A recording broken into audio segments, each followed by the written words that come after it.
Radiance podcast. I am so excited to be with you here today.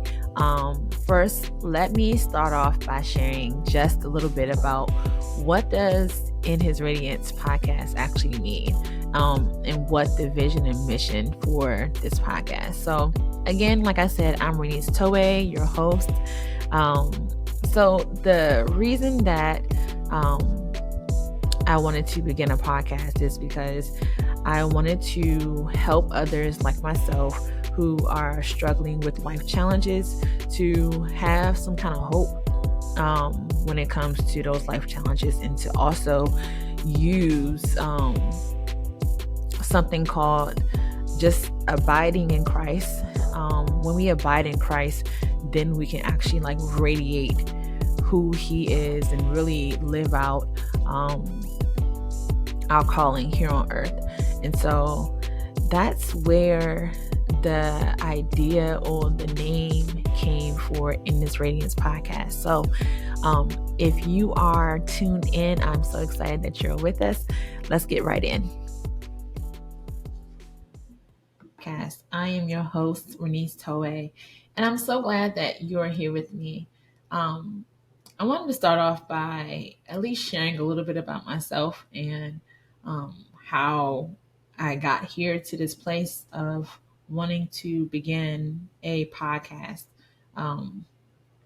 So, like I said before, the vision of this podcast is to help women who have had so many challenging life experiences that has rocked them, but it's also shaped them into the person that they are today. And the one that was so pivotal for me was when I was in my teenage years. But if I found out in my teenage years, but it was started at my conception. And so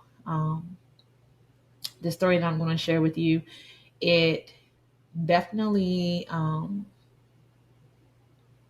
helps me to see full circle why the Lord has truly put me here on this earth. So this story may be hard for some people to hear, I will say up front. So just a disclaimer, there may be some things that you should take some time and reevaluate before you listen to this podcast, or to this story, I should say. So it began, I guess, at my conception. My mother told me when I was in high school, or about to go to high school, so 8th grade, maybe 9th grade, I went to a play called the Ron Cloud. It was a Ron Cloud play, and it was in the DC DMV area, right? And so when I went to this play, of course, they were talking about sex. And so, of course, my mom, being a single mom, she wanted to provide me with as much information as possible when it came to sex, when it came to what are good relationships, what are bad relationships. And so my mom did her very best to provide me with as much resources as possible. And so, and I appreciate that, because I think I wouldn't have known as much as I did if she didn't put in the time to help me with that. So went to this play. And at this play, they showed what happens when, a girl meets a boy and they end up having sex, things like that. But then they find out that the girl is pregnant. And so the thing is, she is scared, of course. The boy is like, oh, aborted. And so basically,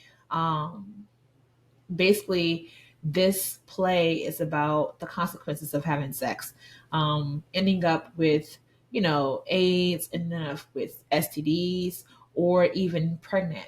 And so the interesting thing is, after this play, My mom, she tells me that she was going to abort me, and I was surprised. I was shocked.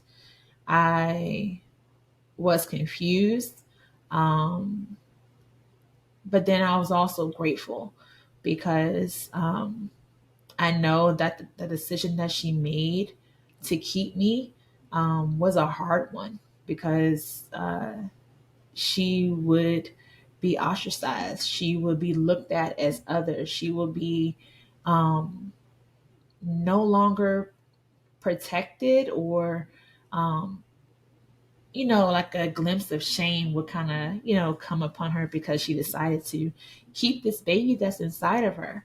Um, and so when she told me that, like, I didn't know what to do. I was like, wow, like, I possibly would not be here today if that was the case. And so when I chose to, um, when I chose to speak to her more about that, it was really interesting to hear her side of the story. And I appreciate her telling me, the things that she did and she wasn't proud of. But I thank God that I am here today. Um, and so I I wanted to know, like, one, who my father was. I wanted to know, I had so many questions lingering in the back of my head, but it also confirmed a lot of things too for me in my childhood because, um, like, when you are a product of abandonment or a product of possibly abortion, you feel those, you feel those,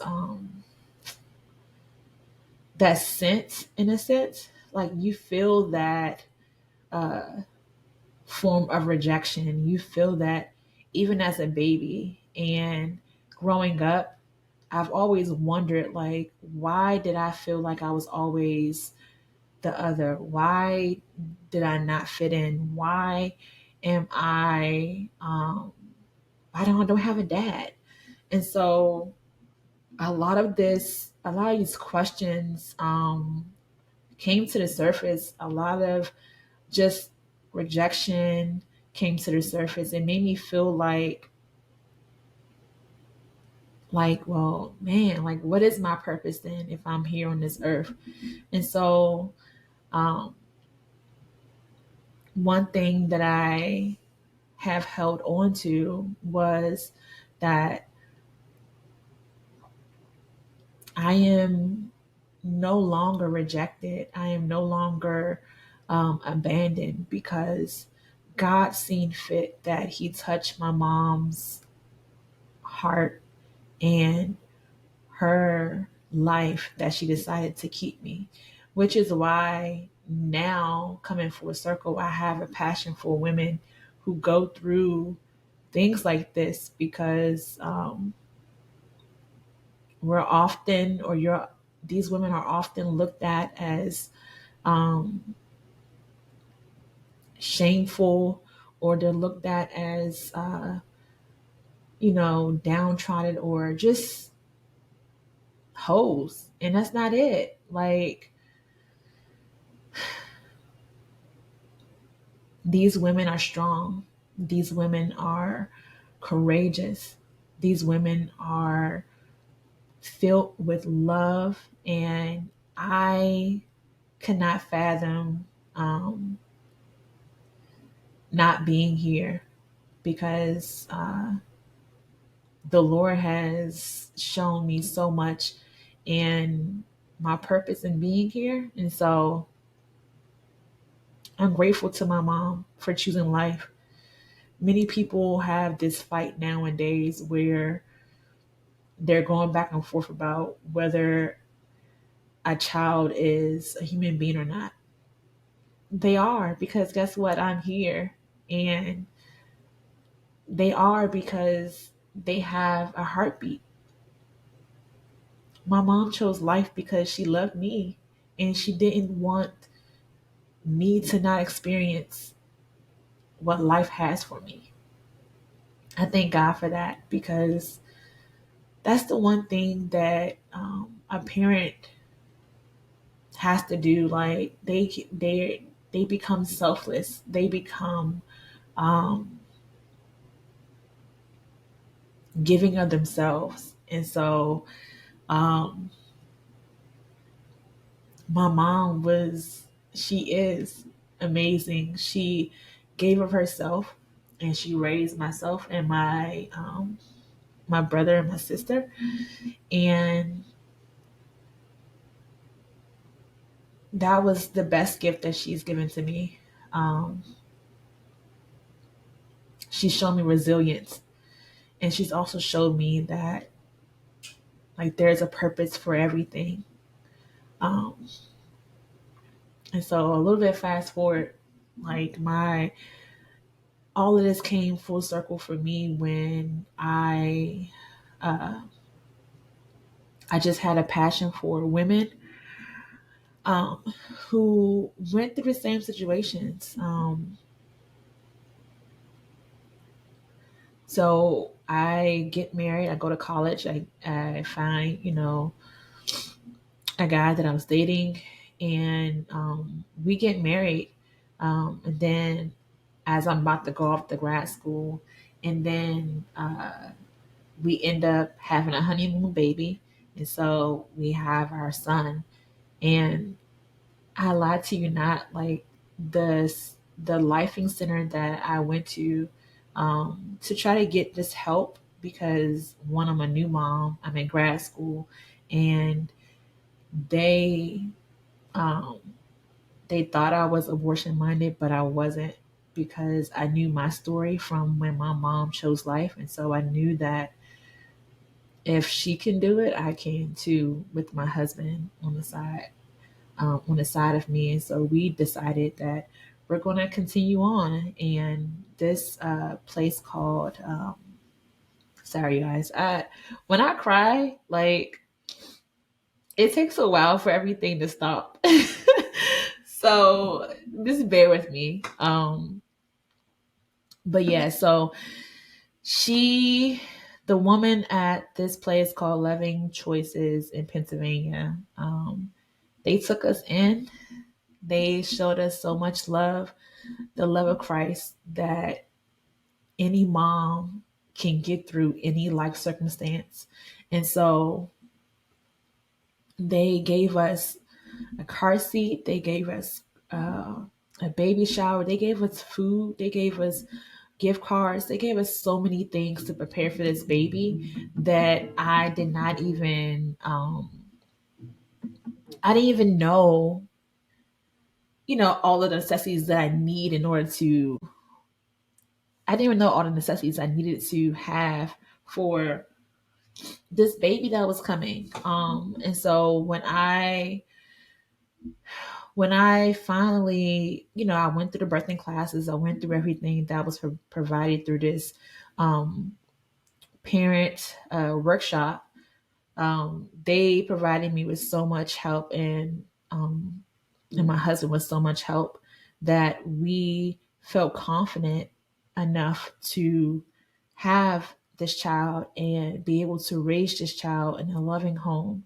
And so I said all that to say, like, if my mom didn't choose life and didn't choose to, um, keep me, I now wouldn't have the burden to help others in their most dire needs or the most dire situations. Um, there is hope. There's hope in the midst of the storm. There's hope in everything that you go through. There are resources that you can use or that you may have in your community that will help you raise your child to be the best person that they can be, because um, every life is precious. My life is precious. And so I'm learning that even now as I get older.